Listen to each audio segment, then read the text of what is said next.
మూడవ మాట, అపహాసకులు కూర్చుండ చోటను కూర్చుండక. కొంతమంది ఉంటారు ఎగతాళి మాటలు మాట్లాడేవాళ్ళు, అపహాస్యం చేసుకునేవాళ్ళు. త్రోవను పోయేవాడిని పిలుస్తూ ఉంటారు, రా ఇది కూర్చో, దా మాట్లాడదాం, పొద్దుగా లేదా కూర్చో అని పిలుస్తారు. పొద్దు పొడిచిన దగ్గర నుండి సాయంత్రం వరకు వాళ్ళు అట్లా, వీళ్ళు ఇట్లా, వాళ్ళ బతుకది, వీళ్ళ బతికిది, వీళ్ళది, వీళ్ళిది, వాళ్ళది, వాళ్ళు అట్లా, వీళ్ళు ఇట్లా అని వాళ్ళ జీవితాలని, వీళ్ళ జీవితాలని, వాళ్ళ ముఖాలని, వాళ్ళ వేషాలని, వీళ్ళ వేషాలు అపహాస్యం చేసుకుంటూ బతుకుతారు అపహాసకులు. ఈ అపహాసకులు ఎంత ప్రమాదంలో ఉంటారో తెలుసా? నేను చెప్తున్నాను, క్రీస్తు బిడ్డలమైన మనము ఇతరులను అపహసించే స్థితిలో ఉండకూడదు.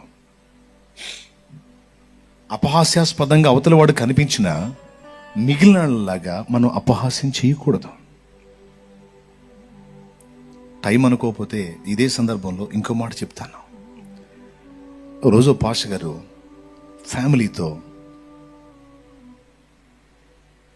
ఈ విశ్వాసులు ఊరికి ఆయనతో మాట్లాడుతూ ఉంటే విసుగు చెంది విరక్తి పుట్టి ఒక వారం రోజులు వీళ్ళ కనపడకుండా పారిపోవాలి, చంపేస్తున్నారు రోజు అని ఫ్యామిలీని తీసుకొని కొంచెం దూరంగా ఒక ప్రాంతానికి వెళ్ళాడు.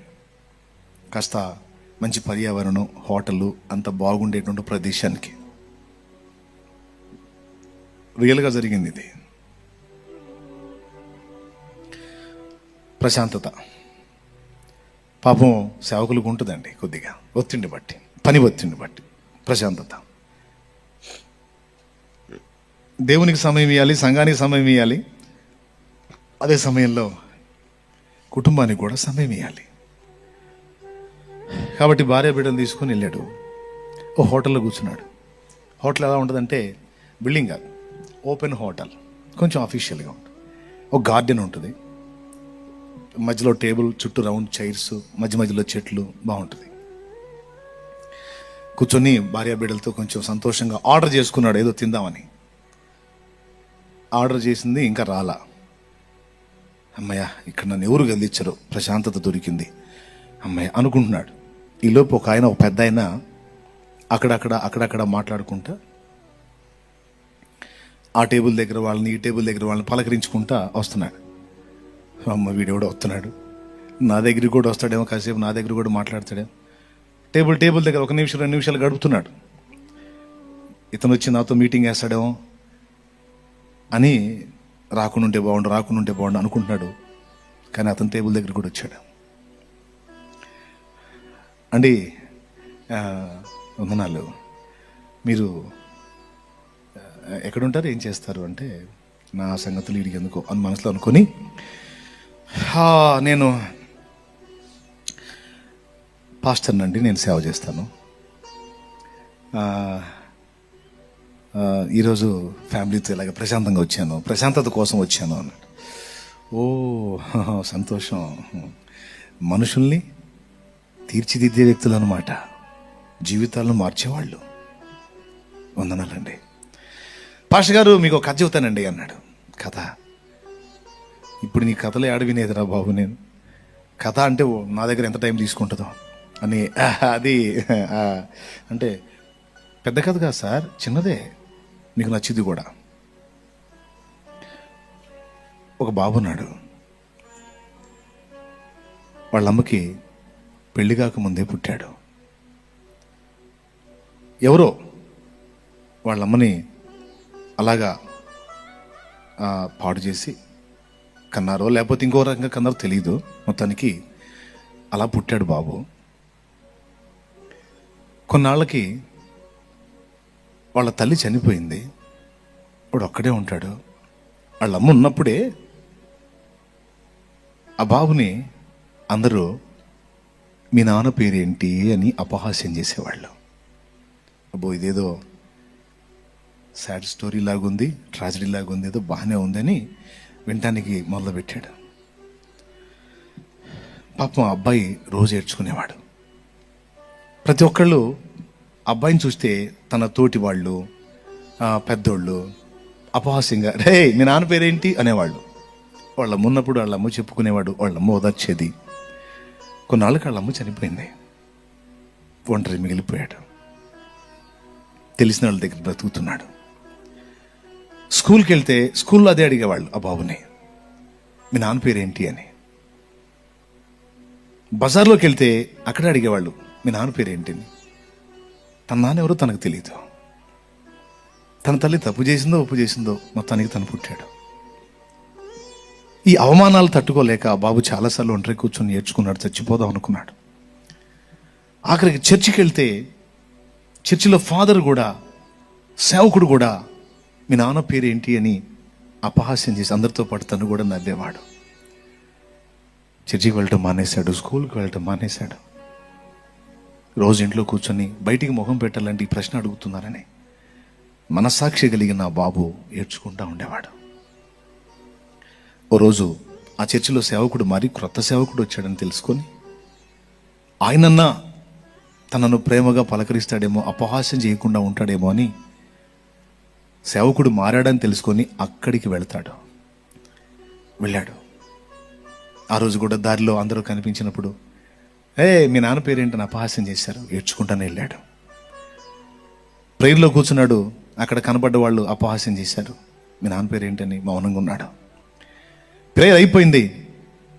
ఆ క్రొత్తగా వచ్చిన సేవకుడు అందరినీ పరిచయం చేసుకుంటున్నాడు, సంఘస్థులు అందరినీ పరిచయం చేసుకుంటున్నాడు. అందరినీ పరిచయం చేసుకుని అందరి సమక్షంలో నన్ను కూడా పరిచయం చేసుకున్నాడు. బాబు, నీ పేరేంటి అని నా పేరు అడిగాడు. ఆ బాబు పేరు అడిగాడు. ఆ బాబు తన పేరు చెప్పాడు. ఈలోపు అలవాటుగా ఆ సేవకుడు ఆ బాబుని, నీ పేరు చెప్పావు బాబు, మీ తండ్రి పేరేమిటి అని అడిగాడు. అందరు అడిగే ప్రశ్న ఆయన కూడా అడిగేసరికి అందరు గొల్లున నవ్వారు. అపహాస్యానికి గురైన ఆ బాబు తలదించుకొని కన్నీళ్లు పెట్టుకున్నాడు. వెంటనే ఆ సేవకుడు తేరుకొని ఇలా అన్నాడు, బాబు, మీ నాన్న ఎవరో నాకు తెలుసు అని దగ్గరికి తీసుకొని ఆ బాబుని గుండెలకు హత్తుకొని, మీ నాన్న ఎవరో నాకు తెలుసు, నాకు చాలా పరిచయం అనేసరికి అందరూ ఒక్కసారిగా స్థాణువులో నిలిచిపోయారు, ఆశ్చర్యానికి గురయ్యారు. అప్పుడు ఆ సేవకుడు చెప్పాడు, మీ నాన్న దేవుడు బాబు, మీ నాన్న దేవుడు, నువ్వు దేవుని బిడ్డవే అని ఆ బాబును ముద్దాడాడు. అప్పటి నుంచి ఎవరైనా ఆ బాబుని అపహాస్యం చేయాలని ప్రయత్నిస్తే మీ నాన్న పేరు ఏమిటి అంటే ఆ బాబు గర్వంగా చెప్పుకునేవాడు, మా నాన్న దేవుడు అని. ఆ తర్వాత ఇక ఎవరు అతన్ని మీ నాన్న పేరు ఏంటి అని అడగలేదు. ఆ బాబు పెరిగి పెద్దవాడై సంతోషకరమైన జీవితాన్ని జీవించి అనేకులకు ఆశీర్వాదకరంగా మారాడు. భాష గారు, కథ బాగుందా? భాష గారి కళ్ళలో నీళ్ళు వస్తూ ఉన్నాయి. భాష గారు, అపహాస్యం చేయటం గొప్పతనం కాదు, అపహాస్యం పాలైన వాణ్ణి ఆదరించటం గొప్పతనం. భాష గారు, అపహాస్యమైన వాణ్ణి అందరితో పాటు మనం అపహసించటం కాదు, అపహాస్యానికి గురై అవమానం ఫీల్ అవుతున్న వాళ్ళని ఆదరించి ఓదార్చేవాడే దేవుని బిడ్డ. ఒకవేళ ఆ రోజు ఆ సేవకుడు ఆ అబ్బాయిని అలా ఆదరించకపోతే, ఆ అపహాస్యం నుండి తప్పించకపోతే, రెండు జరిగాయి. ఒకటి, ఆ అబ్బాయి చచ్చిపోయి ఉండేవాడు, లేకపోతే ఒక సైకోగా మారుండి సమాజానికి కంటకుడుగా మారిపోయేవాడు. కానీ ఆ రోజు ఆ దేవుని సేవకుడు అలా మృదువుగా స్పందించి ఆ బిడ్డను ప్రేమించి అపహాస్యము నుండి తప్పించినందున, అపహాసకుల చేతుల నుండి కాపాడినందున అబ్బాయి గొప్పవాడయ్యాడు, ధన్యజీవయ్యాడు. మీరు కూడా అలాంటి దైవజనులుగా ఉండాలని కోరుకుంటున్నాను. పాస్టర్ గారు, మిమ్మల్ని బాధ పెట్టానేమో అంటే, లేదు సార్, నా కళ్ళు తెరిపించారండి, చాలా మంచి మాట చెప్పారు సార్, ప్లీజ్ మీరు కూర్చోండి సార్ అంటే, మీరేదో ప్రశాంతత కోసం వచ్చారు, నేనేదో ఏ మాటలు చెప్పి బాధ పెట్టాను, ఉంటాను పాస్టర్ గారు అని వెళ్తూ, పాస్టర్ గారు చిన్న మాట, ఆ అబ్బాయి మరి ఎవరో కాదు, నేనే అంటే అలానే చూస్తా కళ్ళల్లో నీళ్లు గారిపోతా ఉన్నాయి సేవకునికి. ఉంటాను పాస్టర్ గారు, నిజంగా ఇది నా లైఫే, అబ్బాయి నేనే అని వెళ్ళిపోయాడు. కాసేపటికి తేరుకొని అంతకుముందు అవతల టేబుల్ దగ్గర మాట్లాడాడు కదా, ఆ మాట్లాడే వ్యక్తుల దగ్గరికి వెళ్ళి అడుగుతాడు, ఇప్పుడు నాతో మాట్లాడిన ఆయన ఎవరు అంటే, ఆయన మీకు తెలీదా, ఆయన నిన్నటి వరకు ఈ సిటీకి మేయర్గా పనిచేసినటువంటి వ్యక్తి ఆయన. అంతేకాదు ఇంకా పెద్ద పదవులు కూడా చేశాడు. చాలా గొప్ప సేవ చేసినటువంటి వ్యక్తి అని ఆయన గురించి చెబితే ఆశ్చర్యానికి గురవుతాడు. అంటే అపహాస్యం నుండి ఒక చిన్న బిడ్డని కాపాడినందువలన సమాజానికి దీవెనకరమైన పాత్ర అయ్యాడు. అపహాస్యానికి అప్పగించినప్పుడు ఎలా అయిపోయి ఉండేవాడు? సో అపహసించడం గొప్పతనం కాదు, అపహాసం పాలైన వాణ్ణి సైతం ఆదరించి ధైర్యపరిచి వెన్ను తట్టి ప్రేమించి ఓదార్చి నిలబెట్టడం గొప్పతనం. దేవునికి స్తోత్రం కలుగును గాక. హల్లెలూయా. పిల్లరా, అపహాసకులు కూర్చుండు చోటును కూర్చుండక అన్నాడు. ఎక్కడ ఎవడు అవమానం పాలవుతాడా వాడిని అపహాస్యం చేద్దాం అనుకునే సైకాలజీ కొంతమందికి ఉంటుంది. నేను చెప్పనా, అపహాసకుల గతి ఎట్టిదో సామెతల గ్రంథం ఒక్కసారి మీరు తీస్తే ఒకే ఒక్క వచనం, ఇంక నేను ముగిస్తున్నాను. సంతోషంగా అందరూ స్తోత్రం చెప్పండి, గట్టిగా చెప్పాలి. సామెతల గ్రంథము 1వ అధ్యాయము 22వ వచనం చదువు. ఎట్లనగా జ్ఞానము లేని వారులారా, మీరెన్నాళ్ళు జ్ఞానము లేని వారిగా ఉండగోరుదురు? అపహాసకులారా, మీరెన్నాళ్ళు అపహాస్యము చేయుచు ఆనందింతురు? బుద్ధిహీనులారా, మీరెన్నాళ్ళు జ్ఞానమును అసహించుకొందురు? నా గద్దెంపు విని తిరుగుడి, ఆలకించుడి. నా ఆత్మను మీ మీద కుమ్మరించుదును, నా ఉపదేశమును మీకు తెలిపెదను. నేను పిలువగా అది అది అది ఆలకించే పరిస్థితి ఎట్లుంటది? ఉపదేశాన్ని వినే పరిస్థితి ఉంటుందా? ఆఖరికి దేవుని వాక్యం చెబుతున్నా కూడా కూర్చొని అపహాస్యం చేసే రకాలను చూశాను నేను. నిజమండి, దేవుని వాక్యం దైవజనుడు చెబుతుంటే దూరంగా కూర్చొనో దగ్గరగా కూర్చొనో రన్నింగ్ కామెంటరీ చెప్పే రకాలని కూడా చూసి అపహాస్యం అని వెటకారాలు చేసి మాట్లాడే దరిద్రుల్ని చూశాను నేను.